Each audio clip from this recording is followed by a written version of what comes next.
Hello, welcome to the UIA. I'm Matt Nuccio, and this is Warren Tuttle, President of the UIA. Today we're here to talk about A brief history of patents in America.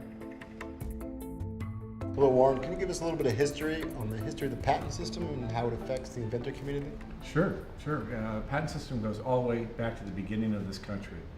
It was part of the Constitution, the right to own a patent. It was ingrained in everybody's psyche from the beginning. The patent office, interestingly enough, was the second building built after the White House in Washington, D.C. And many people don't realize that the first commissioner was Thomas Jefferson.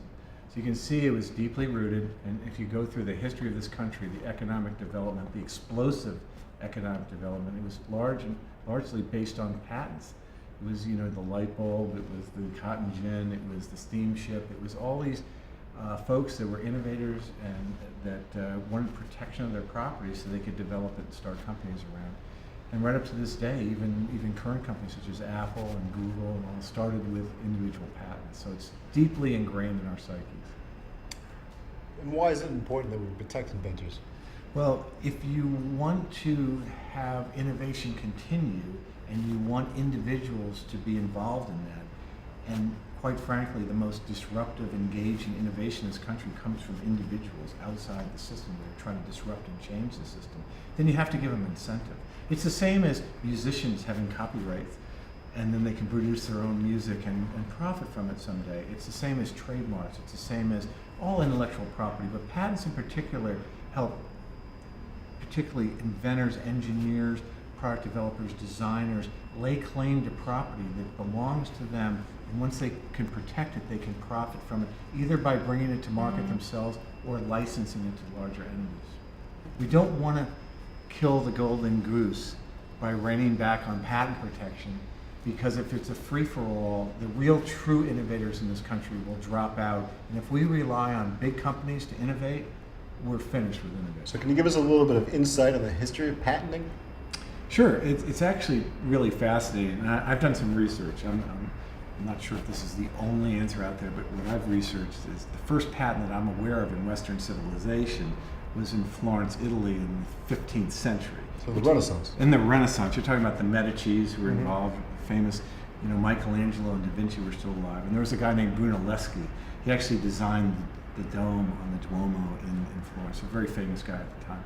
And he was an engineering marvel, and he kept designing and inventing creative machinery and things to lift marble and do all these incredible things. And people just kept ripping him off, and he got really pissed off one day, and he decided he was going to go to the town fathers, and he requested a patent, and that was the first one ever issued. And it was interestingly enough, for a device that could, when they took the marble out of the mountain for sculptures and stuff, which was maybe 20 miles outside of Florence, he had a device that would carry the marble down to the Arno River, and it would convert the flatbed into a floating ship, and he could float it down, and it would be converted back to wheels and take it. And this way, he didn't have to load and unload things. But what happened, unfortunately, is that when it was converted to the ship part, it got halfway down the Arno and sunk.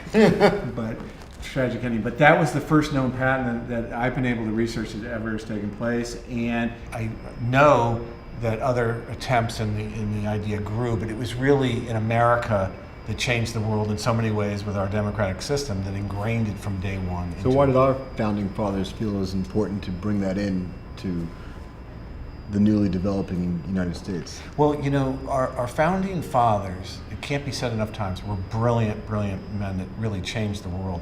And they knew from day one, as part of the plan, that in order to be free and be a vibrant country, that we needed a strong economy.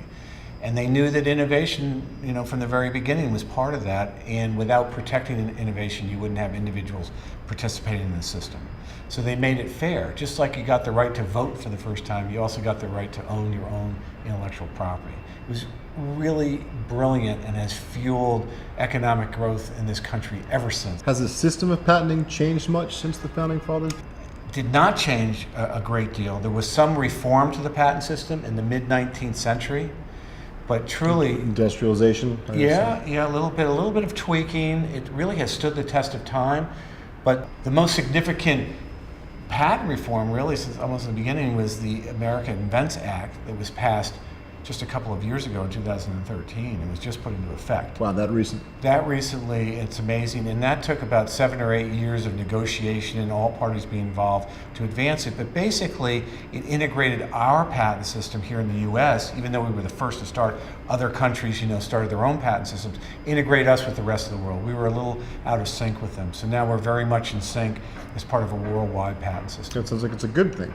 It is a good thing. It's a good thing for Americans that want to file patents in other countries. It's a good thing for other people that want to bring innovation here to America. They now have a worldwide patent filing system that you can file a patent and be the first around the world, and then you have 18 months to not only file it as you traditionally have in other countries, but here in America as well. So the integration part is good, but with that, and part of the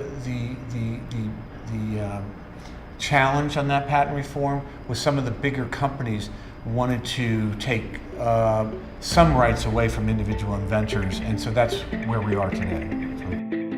Please visit us online at www.uiausa.org or visit us on Facebook at www.facebook.com/UIAUSA.